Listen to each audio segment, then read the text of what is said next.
మునగాకు కోడి వేపుడికి కావలసిన పదార్థాలు: చికెన్ పావు కేజీ, మునగాకు 2 కప్పులు, ఉల్లిపాయ ముక్కలు అరకప్పు, కరివేపాకు కొద్దిగా, ఎండుమిరపకాయలు 2, జీలకర్ర అర స్పూన్, అల్లం పావు కప్పు, అల్లం వెల్లుల్లి పేస్ట్ 1 స్పూన్, పసుపు అర స్పూన్, ధనియాల పొడి అర స్పూన్, జీలకర్ర పొడి అర స్పూన్, కారం 1 స్పూన్, గరం మసాలా పొడి 1 స్పూన్, ఉప్పు తగినంత.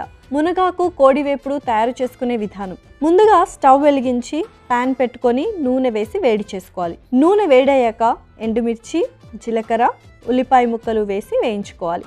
తర్వాత అల్లం ముక్కలు, కడిగి పెట్టుకున్న చికెన్ వేసి బాగా కలుపుకున్న తర్వాత రుచికి సరిపడా ఉప్పు, కడిగి పెట్టుకున్న మునగాకు వేసి కలుపుకొని మూత పెట్టి చికెన్ని ఉడికించుకోవాలి.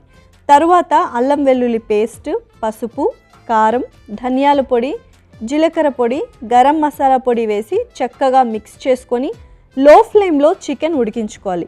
చికెన్ ఉడికాక స్టవ్ ఆపి సర్వింగ్ బౌల్లోకి తీసుకుంటే ఎంతో రుచికరమైన మునగాకు కోడి వేపుడు రెడీ.